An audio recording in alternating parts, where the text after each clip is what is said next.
book chapters, research chapter. She also conducted several research studies, including one of the most prominent, eminent organizations like Indian Space Research Organization, UNDP, World Bank, UNICEF, MHRD.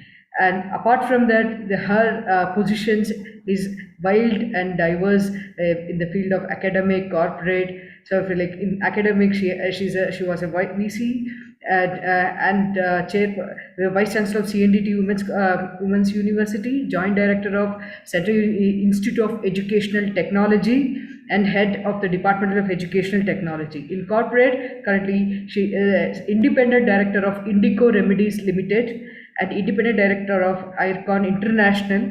And the laws and laws. So indeed, it is a great privilege and it's an inspiration for the for whole academic fraternity, and it's a proud moment. With full happiness and with great aspiration, ma'am, we look forward to have you. Thank you, and I heartily welcome you on behalf of our CESS and the whole community. So we welcome you for this CESS talk, ma'am. So over to you, Dharani, ma'am.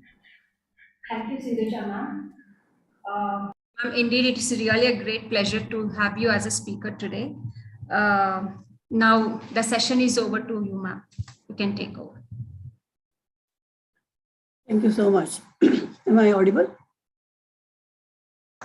Yes, ma'am. Okay, Dr. Sridhar, all the friends from CESS, and friends and colleagues who have joined this webinar on digital university today. I must congratulate CESS for thinking of this webinar, because now this is happening and there is a need for discussion on this topic so that the digital university would really prove useful and achieve the objectives with which this is going to be established. I will share my presentation and use that while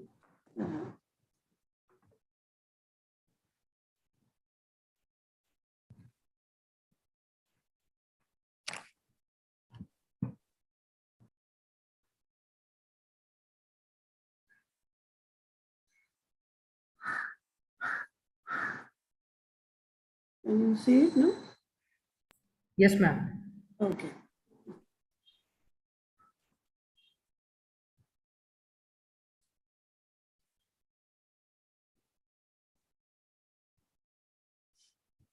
Basically, I am a teacher educator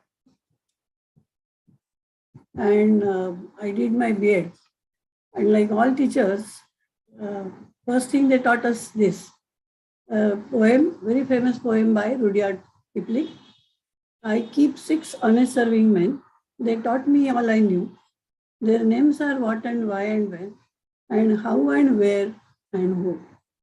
So I thought I will share this with you. And today, in the next 1 hour, we should explore what, why, how about the digital university. As Dr. Dharini has just now shared, that in budget 22-23, Honorable Minister of Finance announced a digital university will be established with world-class quality universal education. And what did she say about it? She said that the digital university will be established to provide access to students across the country for world-class quality universal education with personalized learning. This is very important, personalized learning at the doorstep. This will be made available in different Indian languages, and not only in English, but different Indian languages and ICT formats. There are many ICT formats which could be used through this digital university. The university will be built on a network hub-spoke model with the hub building cutting-edge ICT expertise. So this is what she said. Now, for whom this digital university will be established, there are 2-3 types of takers. One is the age group 18 to 23, these young students, young generation of India who should be in higher education arena. So what does the policy say? The policy says the aim is to increase the gross enrollment ratio in higher education from 26.3% in 2018, because this policy draft was prepared then, but it was accepted in 2020, to 50% by 2035, including vocational education and through ODL mode. Now, this is for those 18 to 23 age group students. So, is this policy going to be useful for them? This digital university going to be useful for them? Let us see. Now, if we take a stock of GER 2016, 17, 17, 18, 18, 19, and latest is 1920. We are waiting for 2021. So if you see, GER is increasing from 25.2% to 27% in 1920. Now from 27.1%, NEP says it should go to 50% by 2035. I refer to Dr. Mehta from NUPA's article. He has done projections and he states that in 2035, we should be having, if 50% GER, then we should be having 67 million students in higher education. That means 6 crore 71 lakh students in higher education. If you see the increase in the last column, you see that 2.5% increase, 2.9% increase. He says that in order to reach that number, we would require 3.5% increase every year. So let us accept that yes, we achieve this. So we have to provide for about 7 crore students. Is it possible with the brick and mortar university system?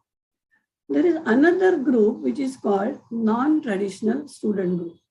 Now everyone knows that we are moving towards education 4.0 from 3.0 to 4.0. Now, FICCI has brought out a report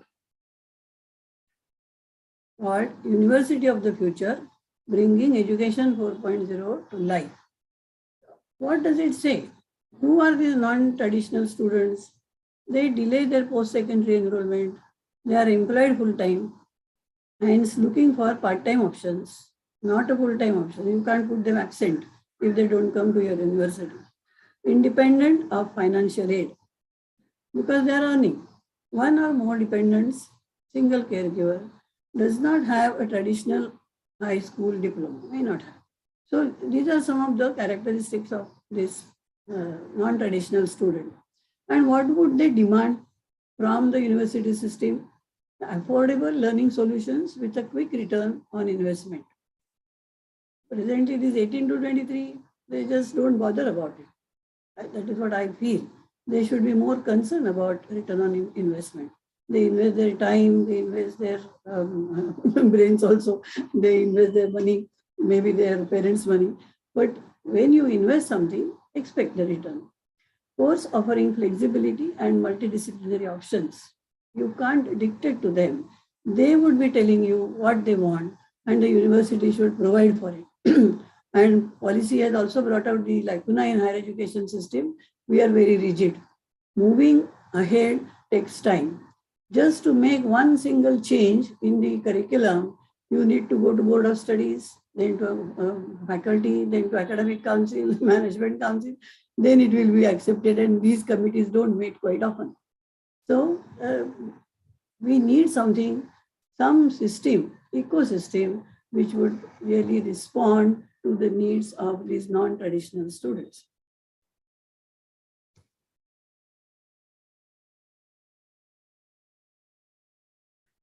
There is a third group which is really taken to online learning.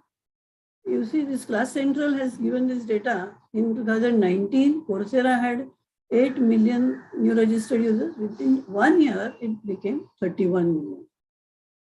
From edX 5 million to 10 million, double. Which are learned 1.3 million to 5 million.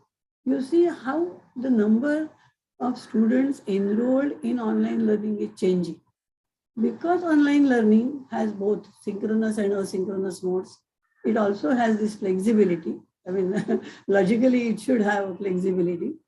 So that is why we have to be very careful when we have this digital university to bring in all these aspects. So this is a third group.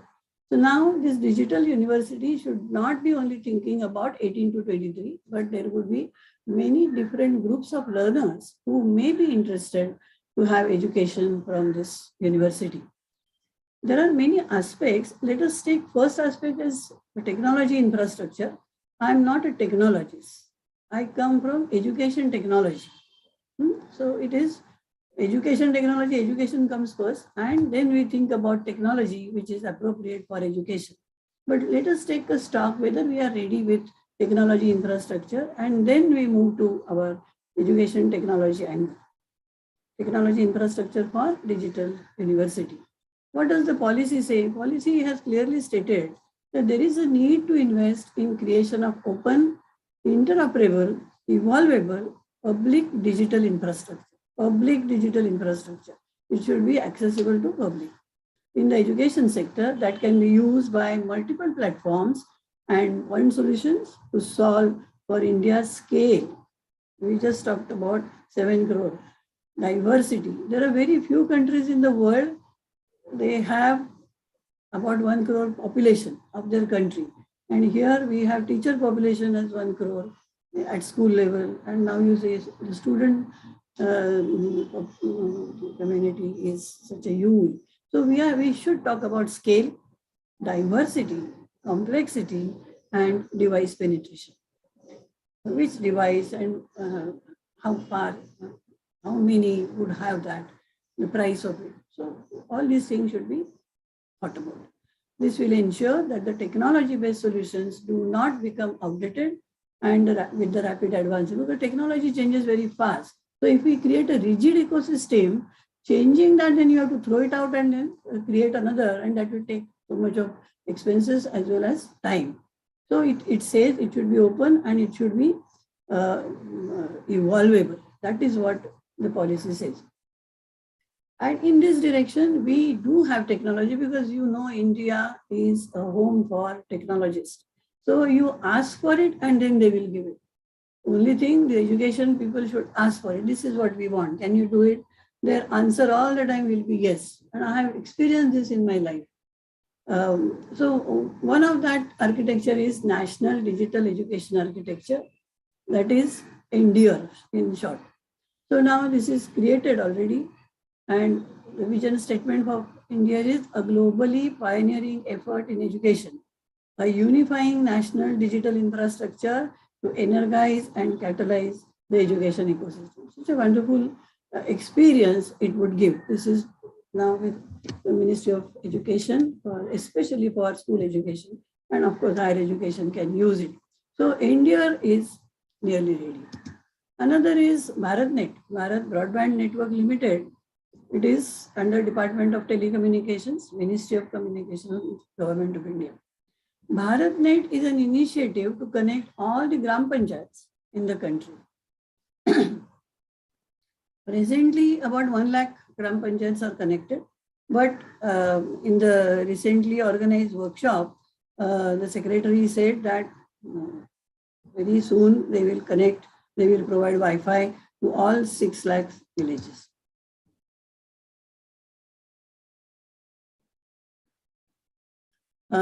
In that webinar on 21st February, the secretary presented this view that BharatNet will empower the Gram Panchayat, and from Gram Panchayat, everybody around will have this can be used, this network can be used by students, by teachers, by this university, and by public as well.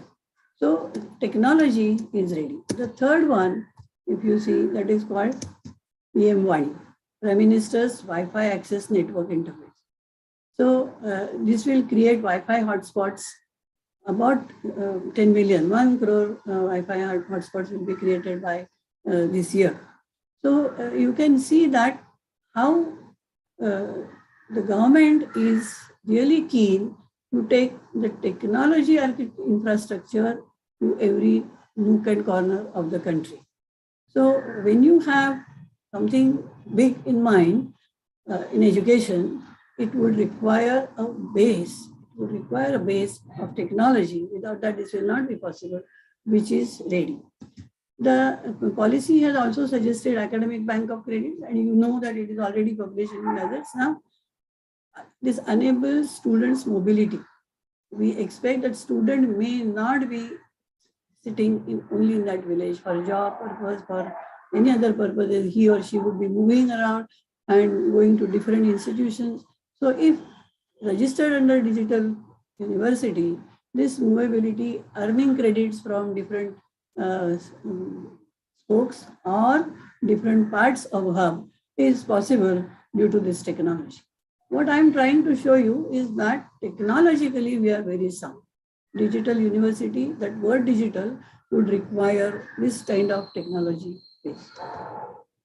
Now, if we compare universities, present university system with digital university system, what do we see? We all know the constituents of the university system: teachers, learners, parents, administrators, technical staff, support staff. This is the on-ground university. Now, if you talk about digital university, it is a completely new concept. It's not only digitalization. It's not only digitalization. It is a paradigm shift so that all aspects of the university system would be changed. Now its structure will change, content of education will change, administrative approach will change. You can't tell the students you come tomorrow. There is no need. Student can sit at home and get what he or she wants. So you must make that available. So this mindset also would be required to change. Development of human capital, scientific potential, quality management system. Management system every university has.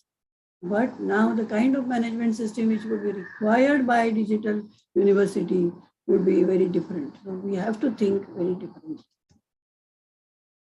What are the processes involved in the university education? As we know, right from admission to offering certificates. So admissions, teaching, learning, finance, administration, assessment and certification, technology integration, and such processes are there presently. In addition to that, many more new processes will be initiated in digital university setup. For example, resource aggregation, content development.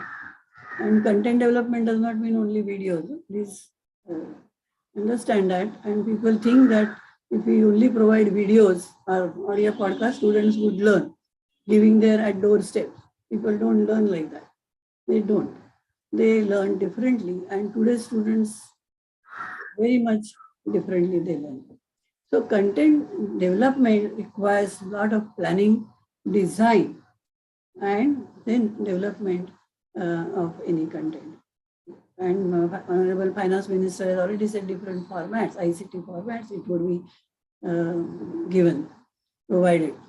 Networking with other universities. It is also said that hub and spoke means it's not only one university. Digital university may have a hub of many universities who have very high respect in our education ecosystem. And then if they offer programs, courses, then people would be very happy to join that. Presently, they are not because there are no seats available. But if we think about digital university system, that would be definitely available. So networking with other universities, networking with industries. Today also universities do network, but you have to coax them. Many of the universities, departments, professors, heads, they may not know where their students go after they graduate. Because this kind of interaction with industry, they only think that it is for the engineering student or management student, that it's okay, they go to industry. It's not so. Even a person doing MA with Marathi, she is also employed by an industry. Industries may be different. So the university must find out the way, the process of interacting with these industries, creating contacts with them, because internship and employability of student is at stake. providing digital services to all stakeholders at one point. Development, use, and integration of new digital platforms and apps. We would require, because once you create LMS, learning management system, that is not enough. There would be many more requirements. The student would come up with many requirements. Student asks you that we want this, we want that. Now, when the students ask, as you know, today's students are very techno-savvy, and then they do need, their needs are different. So such needs are to be provided by creating digital university. Is not a system like a university building. So it is evolving, as we said, the policy also says, it is evolving system. So many more parts and constituents and processes would be required to be added as we grow, as we develop further.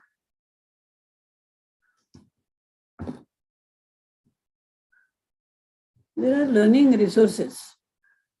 Presently also, university system uses learning resources like libraries. They have books, journals, monographs, and you name it, and library has. And many libraries have online databases. Government ministries have provided us with online systems. There are museums, science parks, technology parks, laboratories. All these things are there in the present university system. Now, in digital learning resources, you cannot ask the students to go to some other museum and see that, or go to some other lab, chemistry lab, and do it. So the Honorable Minister has also suggested that, and during that workshop webinar, it is also suggested that virtual labs will be created. Not that we don't have virtual labs today, we do have. But for all subjects, we need labs. And those labs, not only for take this solution, add that solution kind of thing, but exploring. Policy suggests that innovation should be the base, not memorization. And that is why in the labs, it is not the experiment which is written somewhere, the procedure is written and you do it. This is what happens in our science lab, because I have done my BSc and I know it is going on since. Even today, the students know exactly what they are supposed to do, because that process is written. Do this first, do that, and the answer is there. And answers are also known. So there is no innovation. There is no solution finding process. So why do we need these virtual labs? Virtual labs are for experimentation, exploring something new, finding out solutions for the community problems, societal problems. And this is possible. Digitally, it is possible because you can create. You can really create animations and simulations in virtual labs. So such resources, OER, open education resources, it's a big moment. But I really am surprised. Many of our faculty members in the university just do not know about OER. Why can't we use it? Why should we wait for digital university to happen? The present university system also can use it. Open education resources, they are free, they are usable, and they also give you permission to reuse and change it. Some of them, they also say that you can make changes in that. So creating OER as well as using OER, that is, these learning resources are very important. E-books, e-journals, MOOCs, as we all know. But MOOCs, again, I have specifically written there CMOOCs and not XMOOCs.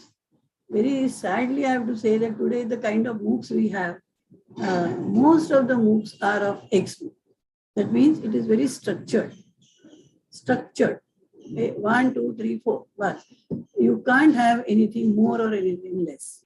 But CMOOCs, if you see, it is connectionism, connecting, creating something new through this connection, having interactions. And it is possible in digital university system, it is possible.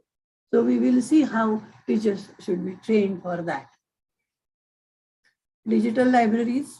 Now the policy also says that even in schools you provide digital libraries for students. Digital museums, one good thing which government has done, CEDAC has undertaken this, and more than 10 museums in the country are now digital. So that sitting here, I can see these museums, I can see every piece in that museum in and out. So such facilities will be also created.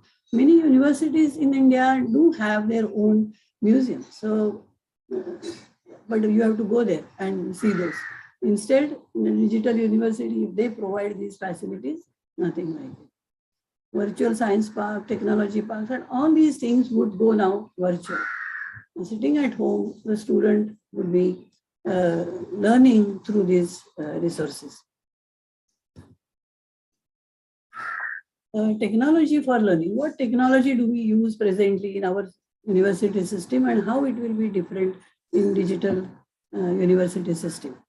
Presently, as I see, because I do conduct workshops and for faculty members, and I do ask them what kind of technology do you use, and generally they use PowerPoint presentation because generally they talk in the class.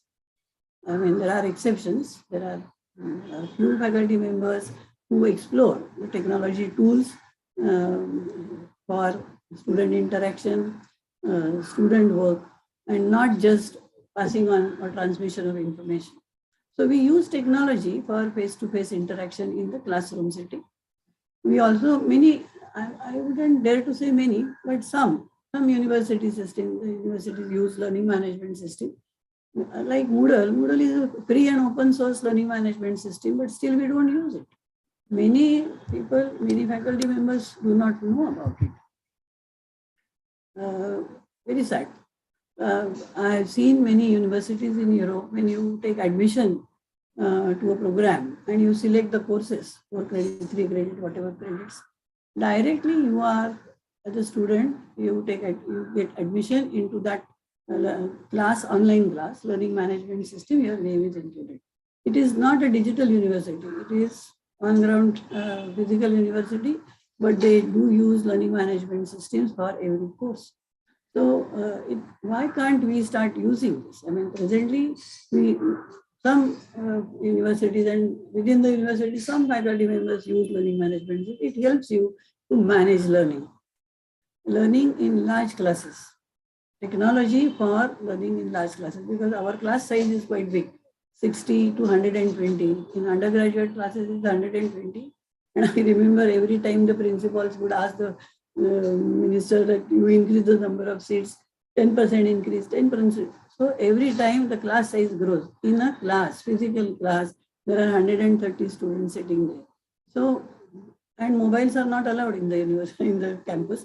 So what kind of technology one teacher can use? So basically, this technology comes down to transmission of information. And we also use technology for face-to-face assessment because of affiliated college system.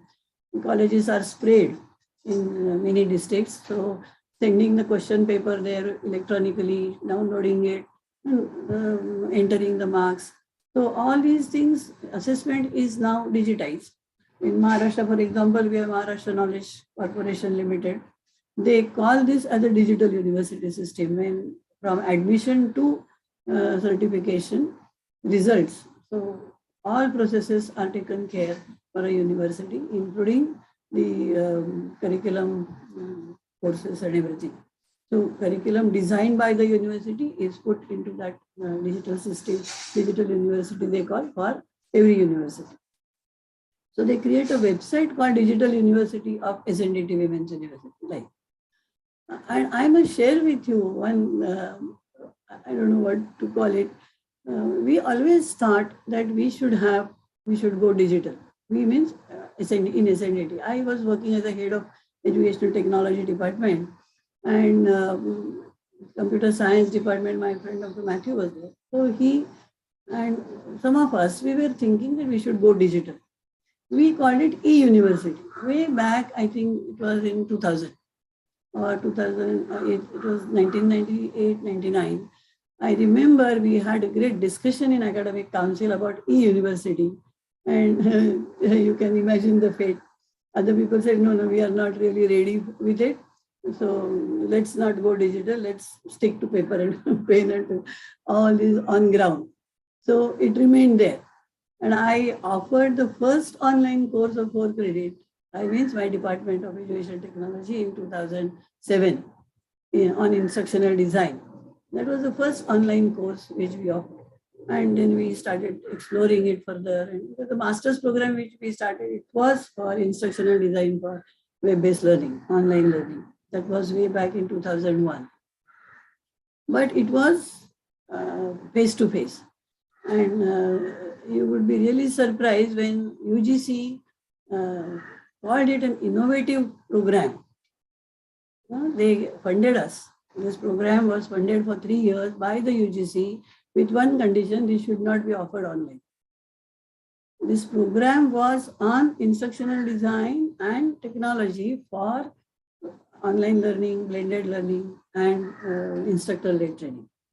But we were not allowed to offer it online. Anyway, so now things are changing very fast, and I'm happy that I'm witnessing it. So coming back to technology for learning, many new digital platforms, apps will be developed or already developed, and available appropriate technology will be used for blended and online learning. Learning management systems will be multilingual. Today we are using only English, but multilingual, many are using different languages also. Not that, but we use English. Now multilingual, it is a very good input, and which is very much possible and feasible with the kind of technology which we are suggesting. Platforms for synchronous and asynchronous interaction. So just saying that having LMS is not enough, but within that also we require to provide these kind of opportunities for synchronous communication, asynchronous communication among teacher students and student students. What happens, I'm really saddened to see when suddenly because of pandemic, the teachers have to move from classroom situation to online. And it is not really online, it is remote teaching. So what they do, they were lecturing in the class, now they are lecturing on Zoom, as I'm doing right now, talking to you, and I really don't know who are all sitting in front of me. But when I conduct workshops online, fully online, before the pandemic also, we use lots of platforms, LMS, apps, and technology tools for interaction, initiating interaction among the learners. That is more important, and I'm really worried that technology people are so sound and they are so fast, they will give you all the technology. But if we forget to ask them, we want interaction among our learners, not only teacher talking in the class. So small groups, pairs, a larger group, interaction, coming back, sharing, and then going back and doing a project. This is possible with the kind of technology today available. But unless we say, we means education people, teachers, faculty members, planners, unless we say that we want this kind of learning to take place, technology people will not do that, because they would provide you what you want. So various synchronous and asynchronous communications among learners, among teachers and learners, as well as learners and outside world, which is also possible. And policy continuously says that. Think about the community, think about the society, find out their problems, try to address those, find out solutions for that. And this would need the kind of interaction with these people. Then that is why creating learning communities is very important. Together, now if you see, this world today is not one-man research or one-woman research. It is a team of people who do research. It is a team of people who do a project.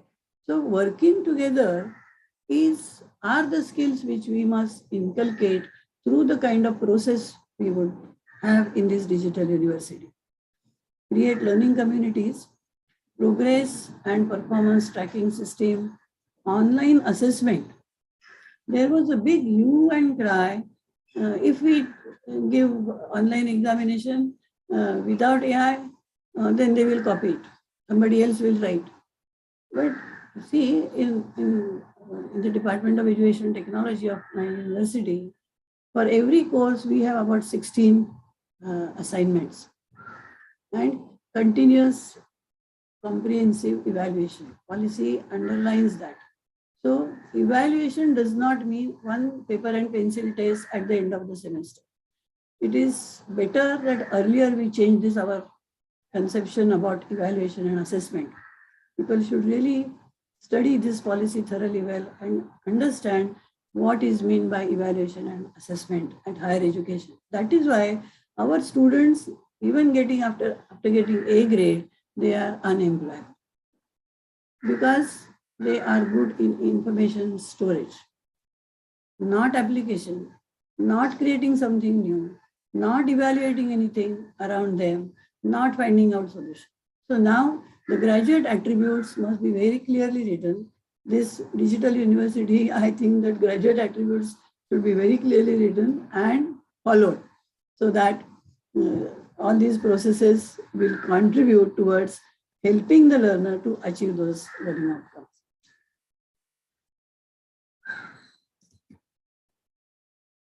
So the kind of pedagogy which we look forward to in this university system would be personalized, individualized, would be customized as per the need of the learner, not at the need of the university.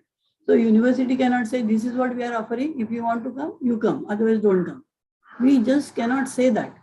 We should ask them what they want. And as you have seen, non-traditional students, they know what they want. Of course, you can do counseling to them, but after doing counseling and coming down to something, then we should provide for it. And so small courses, 1 credit, 2 credit, 4 credit, and accumulating that, you already have this ABC now, and then getting a diploma or a degree from that. So it is customized. It should be flexible, anytime, anywhere. Honorable Finance Minister said at the doorstep. So if I want to study at 2 o'clock at night, I should be able to do that. And that is why asynchronous communication could be strengthened. Self-paced, experiential. Experiential learning is, I don't know, the teacher's mindset needs to be drastically changed. Drastically changed. We have 15 lakhs teachers working in higher education. Experiential learning, all learning should be experiential learning. You have experience as teachers, but students also need to experience what you are saying. That experience is lacking. So sitting in a class on benches and talking, this would never go with digital university. So not in a class or online class, sitting in an online class and talking would definitely not go with this digital university. We should, right from beginning, we should design our pedagogy properly.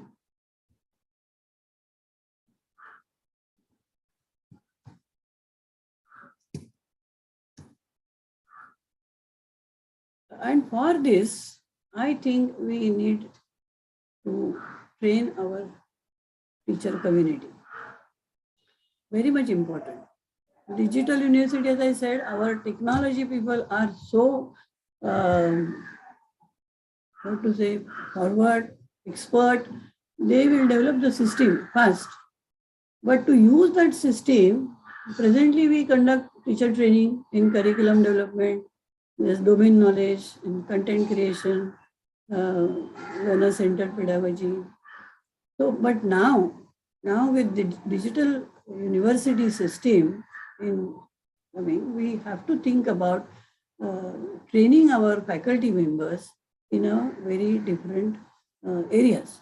Development of 21st century curriculum, how to design a curriculum, not only by Board of Studies members, but every teacher must be autonomous and think about what is good for their learners.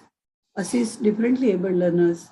All these areas I have suggested that teacher professional development should be catering to. Create interactive and immersive content like AR and VR. Use of intelligent tutoring system, flexible learning systems. Teachers should be really made aware about flexible learning system. See, when they go for teacher training, they get bored because from 10 to 6, they have to sit and listen to someone. I have experienced that when I conduct workshops, online workshops, my participants tell me, this is for the first time you are allowed us to move around. Otherwise, teachers come, they use PowerPoint presentation and they talk. So if the teachers get bored by this talk, same thing must be happening with their students as well. And right from grade 1 to master's degree, we have been doing this. So now we should stop talking in a class and our students should start working, talking, experimenting, exploring. And that is why the teacher must be trained, oriented, professionally developed. In higher education, we don't have a degree for a professional degree, but now for PhD, the policy says every PhD entrant should have some knowledge about teaching profession and should teach some courses, at least one course during the PhD course. There are many things which we can go on, but this is, I think, this is CESS has given me an opportunity to really look into it very seriously. So I really plan to deep dive and see what I can do further. Two questions come to my mind. So I'm just sharing with you. Either we can discuss or you may like to answer those whenever possible. One is Open University Network in India. We have one central open university, we have state open universities, we have state private open university, and we have many universities, 110, which have dual mode. That means they offer face-to-face as well as distance mode. So, and the ICE report says 11% enrollment is through distance. In this situation, is it possible and feasible to convert open universities into digital universities? Presently, they are not. They are mainly giving a lot of stress on books, print material, supported by audio and videos or television programs.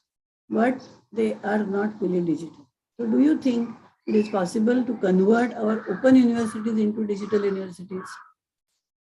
Is it possible to have networking of central and state open universities as hub network? This is one question which comes to my mind. Second question, which Dr. Dharini shared with you, that there is a news item. I didn't mention here Jodhpur. Kerala government established Kerala Digital University. They did not establish, the university was already there, IIITM. They converted, upgraded that into digital university. Their website also says Kerala Digital University. But actual name is Kerala University of Digital Sciences, Innovation and Technology.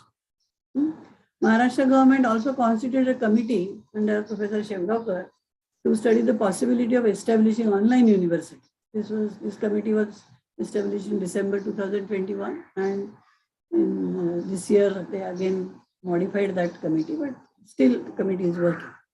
So does that mean every state has open university like that? Every state would have a state digital university now? Do you think this would be the next step, or should there be only one digital university at the center? I thank you all for your patient listening, and because this has helped me to also, strengthen my thoughts for understanding the digital university in depth. So I will stop here.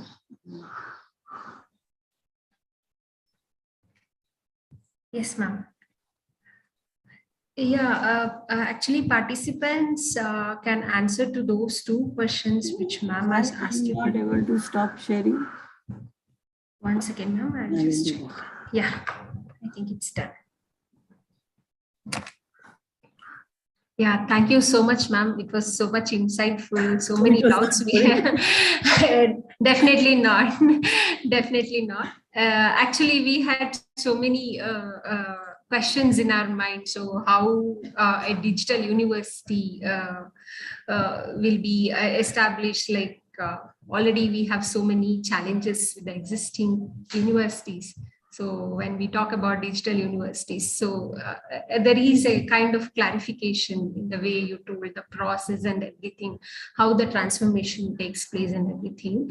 Ma'am, with your permission, a small information to the participants. Ma'am has asked you two questions. If anyone wants to answer those questions, you can raise your hand and answer, or otherwise you can leave your answer in the chat box. Ma'am, and can we take up questions? A few Yeah, questions. a few questions, ma'am.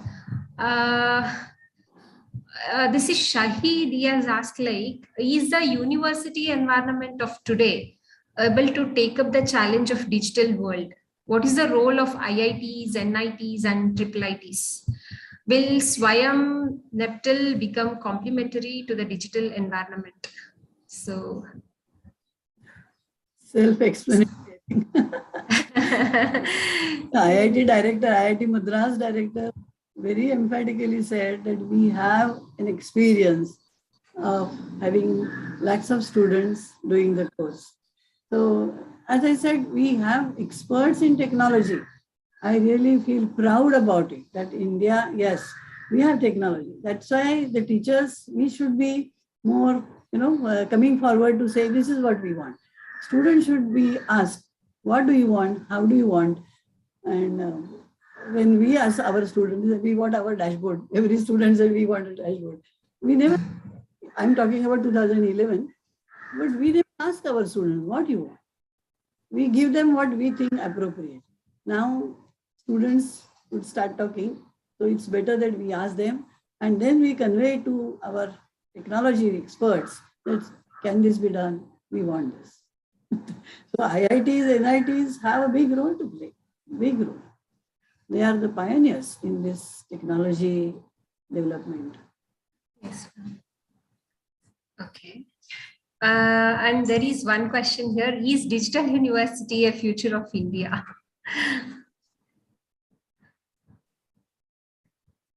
Do you mean that all other 1,000 universities will be only one university?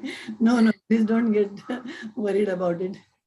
Okay. We have seen with this pandemic, people were not going out, even children were not going out. I have a 3-year-old granddaughter at home. She doesn't know any other, she has not seen children, she has not touched any children around her in the last 2 years. She only sees from my window, we can see there is a garden and children, 1 or 2 children, sometimes they come. Now, the moment she sees, she went to the doctor for injection, she saw 3 children that she just rushed and hugged them. This is the human feeling. So we would definitely need to meet each other, talk to each other, share our thoughts, not only online all the time. We need to meet.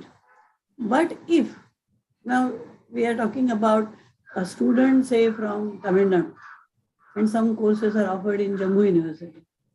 How do you expect that person to go there and be there? So the possibilities should be created. Yes, ma'am. There is another question. Like, will digital university bridge the gap of education between rural and urban and across the social groups in India? I think so. Because in rural areas, if you see that Aisha report, All India Survey of Higher Education, we would be shocked. 67% of our colleges, we have about 50,000 institutions, colleges and standalone institutions. And 15 to 18,000 college, B.Ed colleges, they are all standalone. They have students less than 500. There are colleges which have 50 students. Now we don't have any advantage of scale. In SNDT Women's University, we have students across 7 states. And we could provide username and password of 53 online databases to each student wherever she is. How could we do that? How did we invest so much? Because of scale. If you talk about lakhs of students, it is possible. Every student will have access to excellent learning resource. But just providing learning resource, my principals asked me, Madam, are they going to read? See, dumping resources in LMSs doesn't help. What to do with it? Interaction is the crux. So you may be in any village, in any part of the country, but still have access to the best courses in India through this digital university. And that is going to be a very rich experience. And I really am looking forward to it. Ma'am, I think we can take up one more last question. Yes. Yeah. Will learning digitally hamper the intellectual capacity or quotient and creative learning of students who otherwise are also glued to tabs and Androids? Why do you think so? I think as I already said, that we have started remote teaching. That means instead of talking in a class, we are talking on Zoom or WebEx. That is the only thing which we have done. For the last 25 years, in our department, in many of the departments in the city, we don't talk. And I conduct workshops on flip learning. Now, Americans are calling it flip learning. I called it zero lecture project way back 25 years. I said, we don't need to talk. Our students need to work. They must interact. They must present. When they come for our master's degree, they don't have a single experience of interacting among themselves, presenting. They used to cry, Madam Bhutani, I'm not able to do. And we used to say, you have to do it. You do it tomorrow, but you have to do it. You have to speak. You have to share. Because you have to think. All our life, up to graduation and post-graduation, teachers talk in class and students listen. This whole process, the environment should change. Digital university does not mean you will have videos and videos and videos. That is why I said our MOOCs do need to change. I just don't like these MOOCs. Many of these MOOCs are only videos. Video maybe, some videos are 30 minutes also. And our span of attention is not 30 minutes. So 6 minutes, 7 minutes, 8 minutes. When we first had the project from NMEICT, we used videos for teaching, not teachers' video. And the committee member said, no, you can't do this. You have to have videos of the teacher. That means teacher should stand and show the PowerPoint and record that. We said, no, we don't want to do that. We don't lecture. We don't lecture in class. So we recorded short videos, say psychology, then how the children are working, how adults are working. Those videos, 2 minutes, 3 minutes, were used for teaching. It is possible. We have to change our way of teaching. Digital university or physical university, unless we change our mindset, we teachers, we change our mindset, things are not going to change. Thank you. Thank you so much, ma'am. Ma'am, and we have our Director of CESS, Dr. Gauri Shah. Sir, would you like to add a few words, sir? After a long time. After a long time, it is nice hearing to Madam always. Kind of preparation she does, and also the experience she has. I think during the policy development also, a lot of contribution she made. I think it is one more occasion for me to listen to her. I used to watch her YouTube videos also on whenever we have some kind of discussions or I have to write something. When I searched on the Google, I got a lot of such material from the Madam video also. I must acknowledge that. But today also again, it is a very informative session. CESS is not only conducting this one lecture as a part of our CESS talk. We are getting into some kind of a deeper engagement on the digital learning and university. So what is the model, how we can definitely take it to the all levels of education and to all sections of the society. There are many issues like how to maintain quality or even how to take it to the rural area. A lot of such questions are there. I think that needs kind of a greater discussion, and also some kind of a baseline survey is also required. CESS indeed would like to take it further. This is the very good starting point. I must thank Madam to accept our invitation. I think it's good beginning for CESS to start this new project on digital learning and university. So I must congratulate my team for taking up this particular initiative. Thank you. Thank you very much, Madam. Thank you. Thank you so much. Thank you, sir. Now I request Dr. Sindhuja to propose vote of thanks.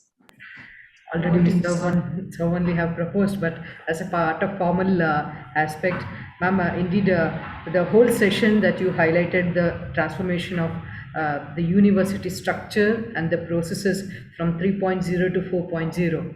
So the takeaway message for us is like in terms of the scale, diversity, complexity, and how we can enhance that device penetration in a personalized, customized level for the learner. So that comes for the role of a digital teacher. So that's the takeaway message for whole session. And indeed, I express a deep sense of gratitude, and I'm thankful for coming here and sharing your such worthwhile, valuable expertise, and serving as a guideline for young researchers like us, and to all the participants. More or less, thank you so much, ma'am, from the bottom of my heart. Uh, Second, I would like to thank our President, M.K. Sridhar, Director of CESS and Head of the Education Unit CESS, and all the CESS peer officials and the team for providing an immense support, direct or indirectly, for make this webinar successful. And I extend my gratitude to all the participants and contribution to make this webinar a great success. The way that the questions and answer sessions and everyone were like participating. Yes, the open university need to be converted into digital university. Most people were active and interactive. I thank all the participants for being part of this CESS talk, and I wish the future series of CESS talks, this kind of an active participation and more active dialogue would be there, so that we can learn from each other, nurture from each other. And I thank Ms. Dharani, Senior Associate, for moderating, conducting, organizing the whole CESS talk, and giving that kind of an foundation for the series. So last but not the least, I thank all the official staffs and directly or indirectly for making this event more meaningful and purposeful. Thank you, ma'am. Namaste, ma'am. Okay, thank you so much. Thank you so much, ma'am. Thank you, Asta, ma'am.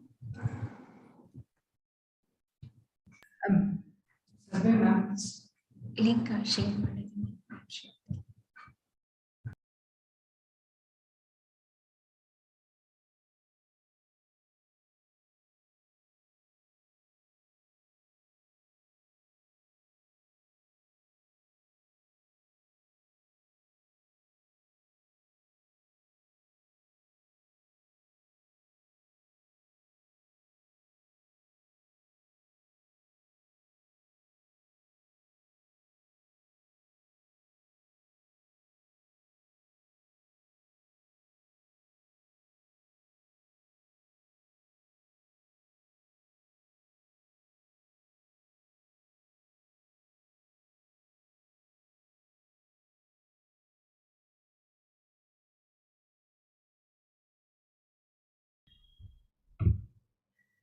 And one final request, I request all the participants to kindly just participate the survey. This will give us the good feedback and a milestone to understand the preparedness for digital transformation for higher education.